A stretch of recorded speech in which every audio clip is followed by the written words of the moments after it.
Interesting, really, on the basis that the attendance picks up from a virtual meeting, doesn't it? Yeah. Significantly, yeah. Mm.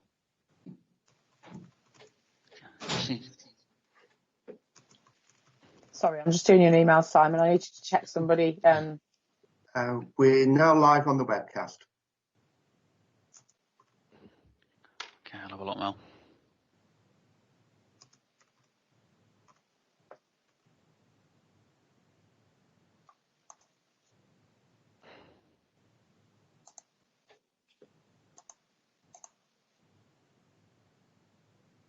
Okay, are you going to sort of start with the agenda then, Mike?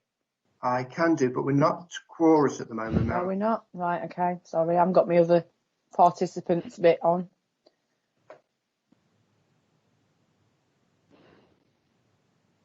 I'm hoping Gordon will be back on because I heard him talking about his lunch. I did mute his microphone at that point. No. Bless him.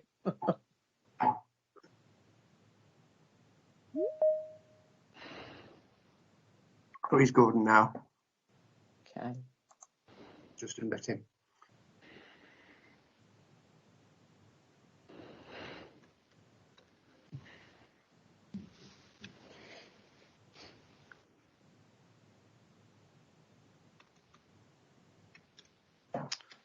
Board papers.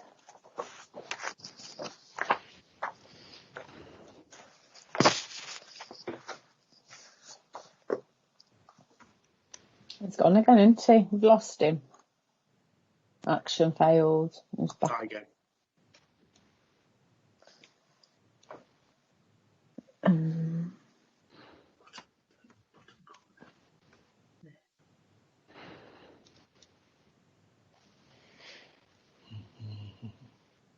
Okay, I think we can start now, ladies and gentlemen. First item on the agenda is appointment of chairman. Following the end of Ian Jenkinson's term of office, we now have a vacancy for the chairman of the board. So I'd like to ask you for your nominations, please.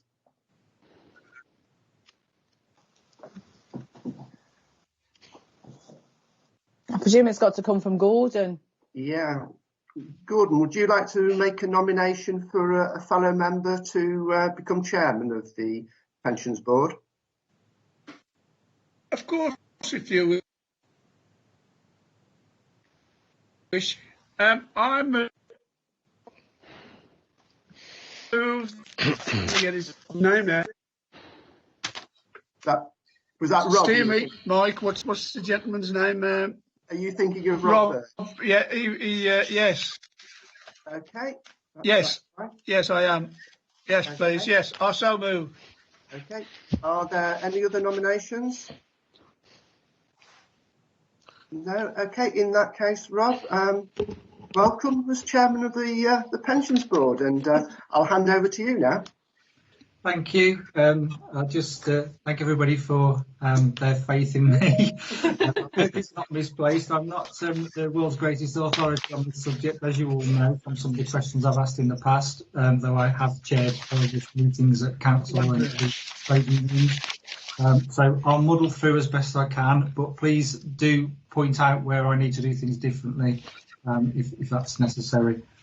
Okay, so we'll move on to apologies. Do we have any? Have any been put forward to us? No, Chairman, I'm not in receipt of any apologies for this afternoon's meeting. Okay, thank you.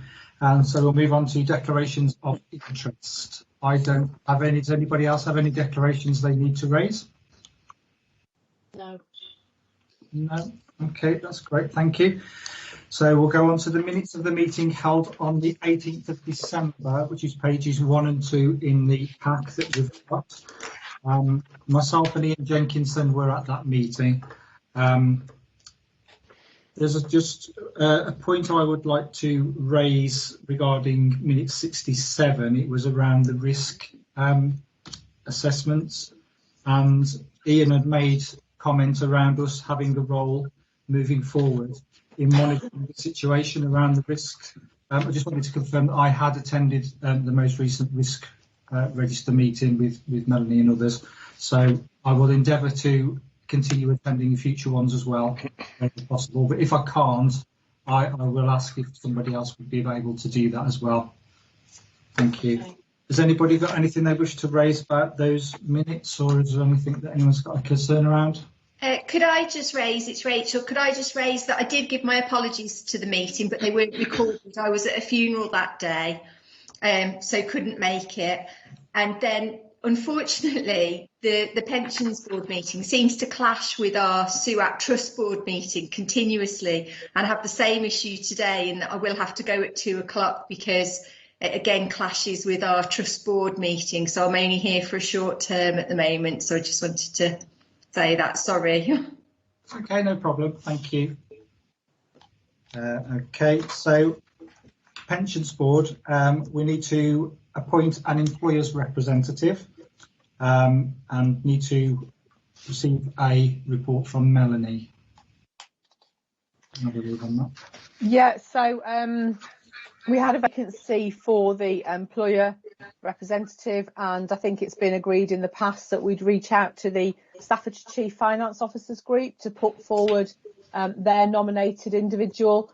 The reason for this is that the role that's currently up as vacant is the larger scheme employer's role. So we sort of obviously divvy the employer representatives up, one of them being a larger scheme employer. Karina, who's on the call today, has been put forward by that group as their representative, and so I think it's just sort of for the rest of the board to accept that nomination, really, from Staffordshire Chief Finance Officers Group. Okay, thank you. So are the board members happy to accept the nomination of Karina? Yeah. Welcome back, Karina, then. Thank you. Okay, so that moves us on to appointment of the Vice Chairman of the Pensions Board. Do we have any nominations for a Vice Chairman? I understand we have. Chairman, sorry. Yeah. Sorry, Gordon, carry on. I was going to say it isn't customary practice, but it's good practice. We have a male chairman, and I would suggest that, if possible, to have a female vice chairman. That's my view.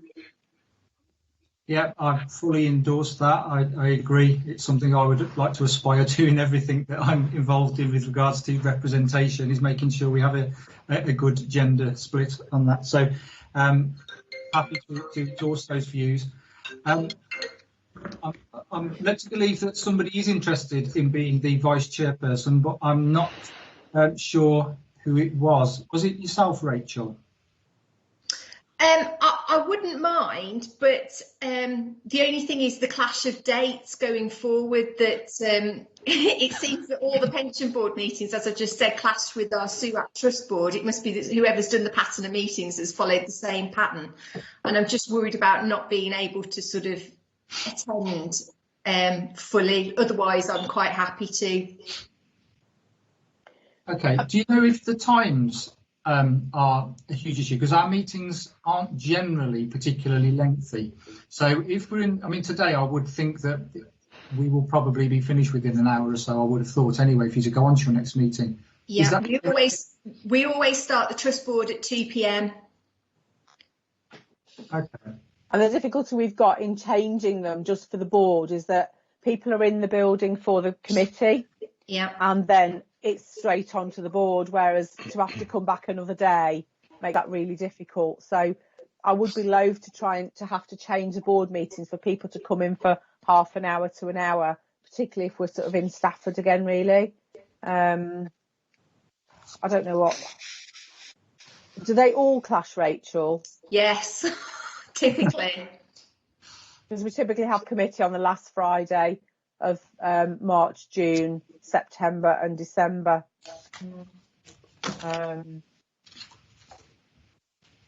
I can get my dates if I just run through the dates.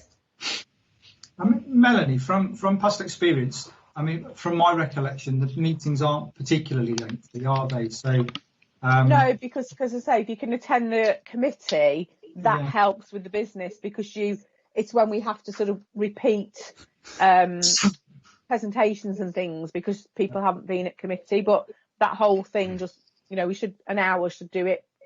It's very rare unless it's training, but we can always do training on a separate day. I suppose the only difficulty is that if we are back in person, it's me then, needing to get to Stone in time for the board meeting there. But again, that's where I suppose, Mike, it's the challenge around having hybrid meetings that, Rachel could perhaps phone into the meeting. Is that permissible? I'd certainly not for meetings of local authorities. The regulations will make it sort of mandatory for the appointed members to actually meet face to face. It'd only be officers and advisors who'd be able to sort of join the meeting via Teams. Is it possible to change this meeting to 12:30? What time does the pension committee finish in the morning? Well, we didn't finish this morning until 12:30. 12:30. Oh, right, okay. Okay. I don't think there's much. Could I make a suggestion, Chairman? Push can. The lady tries it for a couple of meetings and see how it goes, and then if she does find it difficult, then it'll give you a chance to other members to consider whether they wish to take on the role. I was going to say, Karina, it's just to get us over the table more by then. Whereas to sort of to join today and then be thrown to be vice chair, she might not be too thrilled with that. Karina was a vice chair previously. She's meant. Karina, well, She's rather quiet. Would you not fancy doing it again? I mean, I will if there's nobody else. It's more the responsibility, I think, was. I suppose with all the other responsibilities I have, it was just something extra. So I was going to give somebody else an opportunity. But obviously, if it's difficult for other people, then I'm happy to put myself forward. Okay. In that case, I'll second it. Who's nominating and who's seconding? Gordon, are you happy to nominate Gordon if Rachel has just seconded Karina? Yes, Chair. No problem at all. Okay, thank you, Karina, and thank you, Rachel. I do understand the issues you've got. I think we all have to some extent. We'll try and see if we can get a workaround with dates or something. But yeah, okay. Leave the date side with us as well. Thank you, Melanie. So we'll move on to item 7, matters arising from the Pensions Committee of the 18th of December 2020. I've got nothing to raise with regards to that meeting. I don't know whether anybody else has. No, nobody's indicating anything. And then we had the Pensions Committee held this morning as well. There's a couple of things there that I thought were quite interesting. The presentation on the climate risks was fascinating, and it was really, really well explained in what I would consider layman's terms for people like me. And I think one of the things from that I've drawn from it is around the requirement for the fund moving forward to have to do reports formally on the risks around climate change, which we don't have to do at the moment. And I was just interested in what Melanie's view was on whether or not we would have the expertise to understand that subject in-house, or is that something we get somebody else to do for us? I think it's a combination, really. So, I mean, we found out a lot about it. Probably 6 months ago, we didn't know what TCFD meant. Now we know about it, we understand it a bit more. So the more you do in that space, the more you learn. Obviously, we've got Central as a big sort of, a big team. There's a team of 4 or 5 of them. We're currently asking Central to do some purchase and some research around a tool that will help us to do some more analysis on the data as well. So it isn't something we're looking to do totally in-house. but obviously we need to understand it in-house, so it's going to be a combination really, but the predominant resource for it will come from central with us to carry out the work. And obviously we've got Hymans Robertson engaged as well, as we said this morning, that, you know, we are looking at the strategic asset allocation of the fund and how we might change that. You know, do we move away from UK into global, but then is it global or is it global sustainable?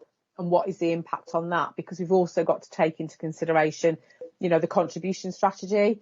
And if we move too far out of equities, that might mean that contributions become unaffordable a bit more. So we've got a whole raft of things to work through. So with Hymans, with LGPS Central, and with our own sort of knowledge around the subject, you know, we can't do the detailed analysis and the number crunching, but what we can do is the interpretation and use that to plan and create the stewardship plan and the climate strategy going forward. So, it's not a one thing, it's not an either or, it's a combination, it's an all of it.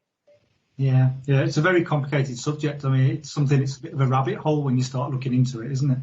And I think, you know, if we had all day, every day to become a specialist, if you were going to become a specialist in anything, what a time to become a specialist in climate strategies and things like that. So, but yeah, it's part of what we do, but an increasing focus on it, really. Yeah, thank you. It was also worth noting the good work that was presented around the uptake on the pensions portal usage. That was good news. I think that's one of the questions from that for me was, does that increased use of the pensions portal, does that reduce the burden on the staff and the inquiries that they get with any real significance? Because obviously we're going to have so much work to do with the McLeod Sargent thing going forward and all of the resources that will take. So is it, I suppose the incentive is for us to get as many people as possible to use that portal, so it just reduces the people phoning up and taking people's time up that way, isn't it? Absolutely. The software providers also have got quite a few developments in the pipeline that will enable more member self-service, even to include members actually bringing their own pension benefits into payment. So there's a lot more still to come on that, and once we've got it fully rolled out, it should save a lot of internal work in the section. So the plan is that we'll do retired members this year, which we think will be more challenging just because simply the age, they may not have the technology available. So we're not going to I don't think we're assuming we'll get the same uptake. But then again, next year we'll do the actives and deferreds and we'll roll out the activation key letters and that again.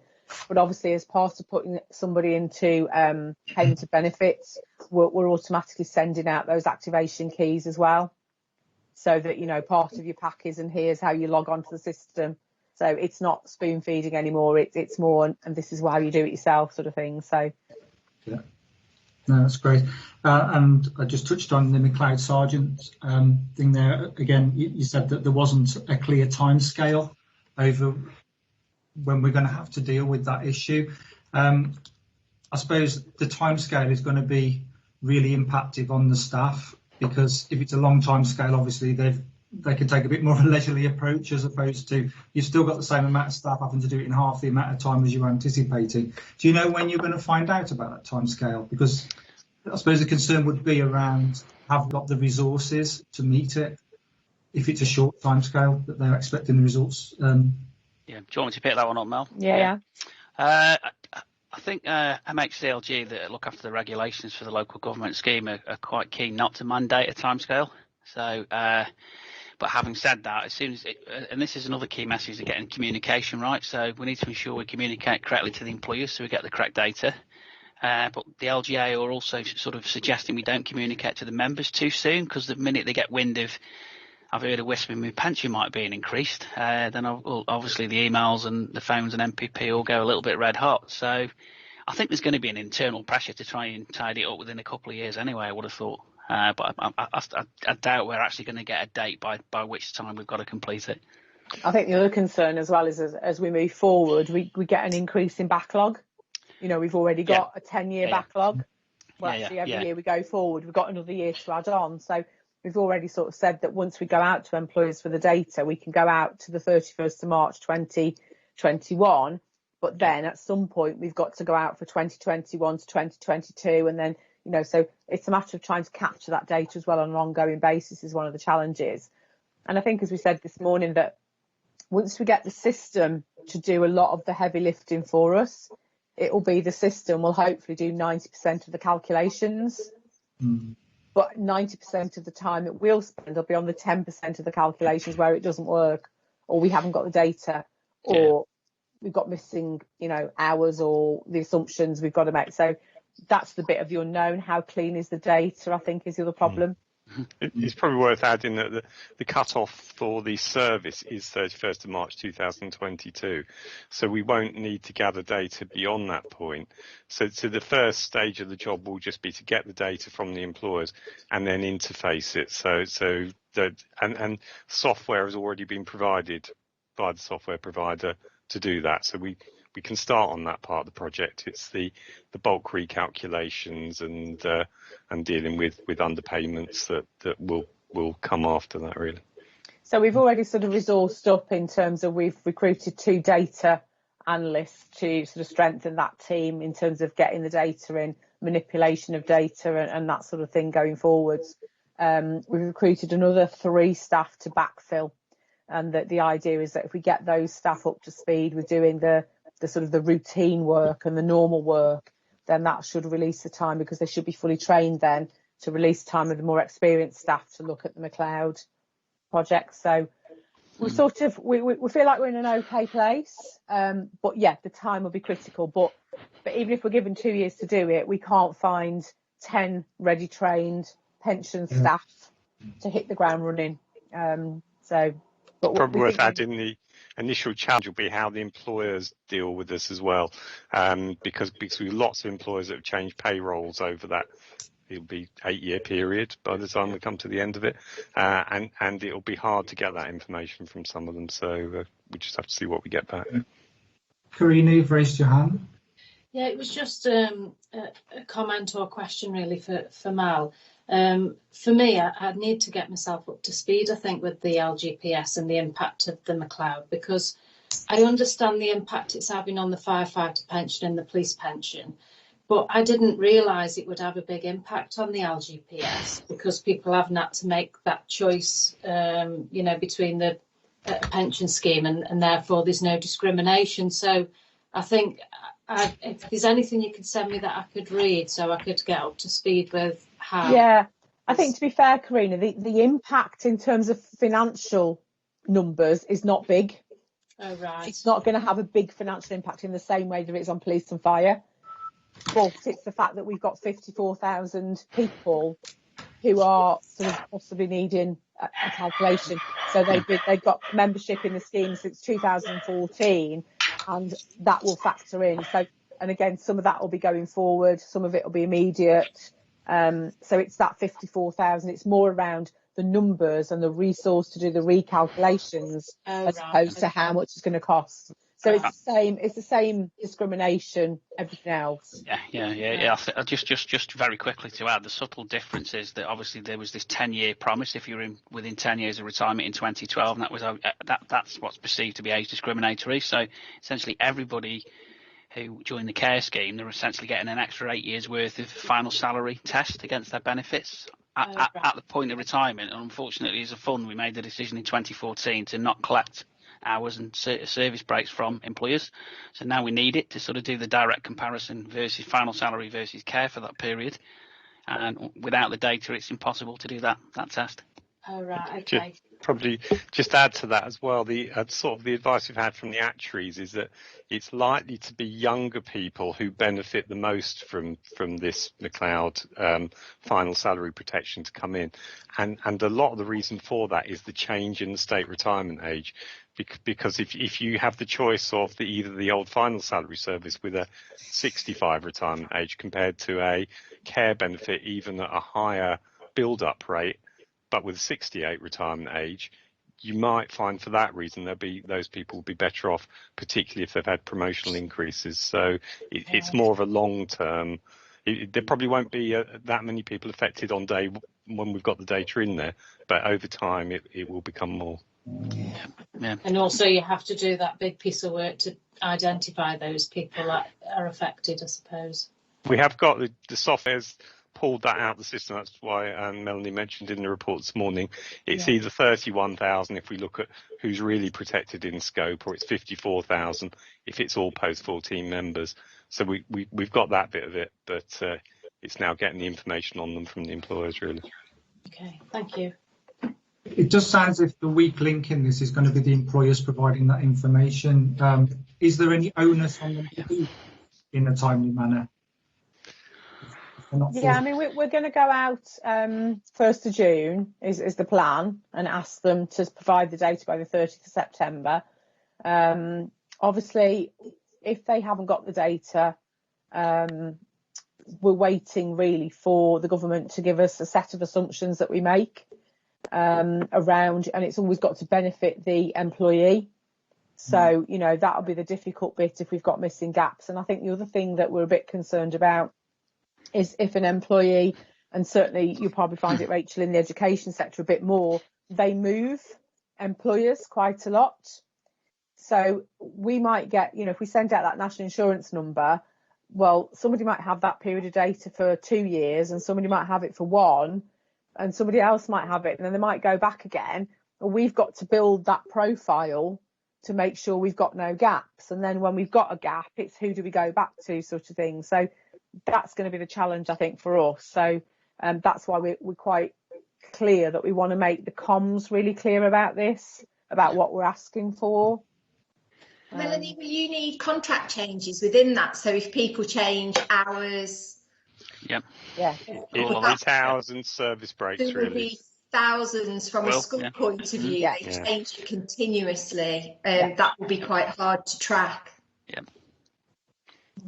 It's further complicated because we, in the background, merged some of these jobs together, and it might be a case of pulling them apart again in order to load this data and then putting them back together afterwards. So it's quite a challenge. Good luck. Since we don't really want a time scale on it, it'd be nice, but we know we've got to do it, but saying to do it but I mean, everybody's in the same boat across the LGPS, and I think if they said you've got to do it in 2 years, there'll be such an uproar.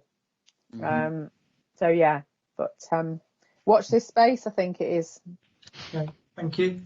Does anybody have anything they wish to raise with regards to this morning's pensions meeting? No. Okay, thank you. So we're going to point 8 in the agenda then, which is the data scores and data improvement plan, and we've got a report from Melanie on that one. John's going to do this one, actually, Chair. I'm doing that one. Anyone else might want to chip in. The recommendation to the Chair is that following the production of our software providers' detailed analysis of the quality of our data, we've now published our data quality scores, and that to also note that there is a detailed data improvement plan in place, which is detailed in Appendix 2. The background to this is that from 2015, all pension funds in the public sector have been required by the pensions regulator to annually report the quality of their data on an annual basis, and the regulator expects to see an improvement in that data going forward. There are 2 targets that have to be met, and these are for common data and scheme-specific data. So common data relates to most pension funds and is things like name, national insurance number, date of birth, address. Scheme-specific data for the LGPS tends to be around areas such as pensionable service, pensionable earnings, career average earnings, transfer-in data. And the tests, the software provider runs 2 separate tests and looks in some detail at any anomalies that appear from that data. So the last data quality review was undertaken in October 2020 and was received by the fund in November 2020. And the results of that were that we have a common data score of 96.5%, which, although good, is actually slightly down on the 2019 score of 97.1%. And for scheme-specific data, the score is 96.1%, also a good score and an improvement from the previous score in 2019. Each report we receive from the software provider does contain a detailed data correction plan, which prioritises the area we should look at. And from that, we then build an internal plan as to how we're going to address this. So just turning to the common data and the reason for the drop in score, this has really been due to the greater amount of addresses we hold for deferred members that are inaccurate. So we send out communications benefit statements. These are returned to us, and we do not know where these members are living. So to address this, and it has been on the business plan for a year or two now, but because of other priorities, we've not actually progressed it yet, but are intending to do so. We do need to start a address tracing or procure an address tracing service. Obviously, there is some complication because you do have to go through a procurement process in order to do that, but we're looking into that. For the scheme specific data where we saw an improvement in quality, this was largely down to the data improvement work that we did over the previous year, notably an improvement for contracting out data. So as I mentioned before, Appendix 2 shows the detailed data improvement plan. In drawing up this plan, we followed a detailed business process review to address any of these issues, and we've now got a working group together that is actually pulling apart some of these areas, going through them and seeing how we can best address them. As Melanie says, we've actually got 2 additional system staff in the office now, and so we have additional resource to look at that, and we're trying to probably put more resource towards that this year because it will head off some of the inquiries we'll get from the valuation process that we go through in 2022.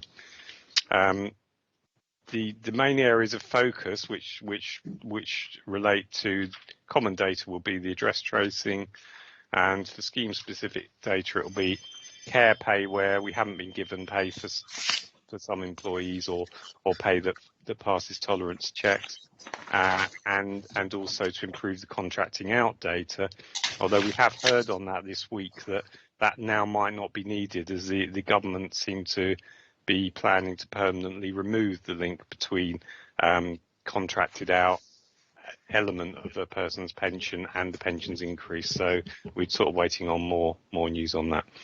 But yes, that is the plan, and happy to take any questions on that. Does anybody have anything they wish to raise? I think it's interesting to note the issue about the addresses. I think that's going to be a bit of just an ongoing issue because people just don't think to notify the pension scheme, and they don't, do they? You're never going to 100% on that ever. No. And it's almost, the success with MPP is almost to the detriment of this, because you put all the benefit statements online, you're not sending them out, so you're not getting the gone aways come back. So the ether just gets bigger, really. And actually, that's a good point, because part of the reason that's gone up so much is that we did issue activation key letters to scheme members at their last registered address and had an awful lot of them returned. So over the last year, because we went through that exercise, it's compounded this issue, or not necessarily compounded it, but made it more transparent. We have in the past done these address tracing exercises, but it's good practice to probably be doing these at least every 2 or 3 years to keep the numbers down, really. I think we need to acknowledge that you're never going to get 100%. I think it's unrealistic for the reasons you've just said. So I think it's remarkable, really, how the scoring that you've got on the data, the accuracy of your data. I think 100% is never going to be met, is it? No, I mean, we are pleased with it, and in comparison with other funds, we do think we're in a relatively good position. I'm just saying, just to sort of put it into material facts, considering we've got in excess of 40,000 deferred members out there, there's a serious amount of people sitting there with a pension promise, and trust me, they find us when they want the paying. Trust me, they do. Say that.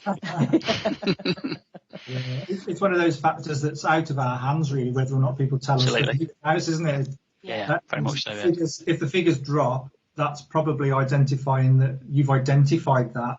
It was always there, it's just we didn't know about it and we had to just assume they were correct. So definitely, yeah, that's wrong. Okay. Does anybody have anything else to raise on that point? No. Okay, thank you. Thank you for that. It's a good report. It's quite clear. I like them when they're clear because I understand them. Some of the things I read through, I was like, I haven't got a clue what that is. I have to start researching. It's the same for me on any of the investment reports. Yeah, definitely. Yeah, okay. Oh, there's one other point, just sorry, slightly on that one. Is there anything that's explicit on the pensions portal for people to be aware that they need to notify us of changes of address? Because is there any way of reminding people? Because they may go on that on a periodic basis and then notice, oh, I've got to notify them every day. It is good. I mean, they can change their address on the portal, and we do have a facility to add in login notes that they see on the splash screen when they first log into it. So, yep, that is certainly something we could look into. Okay. Okay, thank you. So we'll move on to item 9, which is the dates of the future meetings. Just to note those: Friday the 25th of June, 24th of September, 17th of December and the 25th of March. Obviously there's usually some training things and bits and pieces in between those dates, and that's just the dates of the Yeah, 16th of July is the next training date. 16th of July. Okay, thank you. Okay, so Karina, you've raised your hand. So previously, when I was part of the pension board, I did attend the pension committee in the morning. So do you expect all the board members to do that? Yeah, please. Yeah, I did look for your name this morning, and I thought, I bet we never thought to invite her, but you weren't formally a board member at that point. So yeah, I realise that. Yeah, so that's fine. So Mike will send me those invites, I suppose, won't he? Yeah, thank you. Okay, thank you. So we move to item 10, which is exclusion, get the teeth in, of the public. So I move that the public be excluded from the meeting for the following items of business, which involve the likely disclosure of exempt information as defined in the paragraphs of Part 1 of Schedule 12A of the Local Government Act 1972, as amended and quoted below. Chairman, can we just pause there while the I think we have to have a break while we just break the link. Thank you.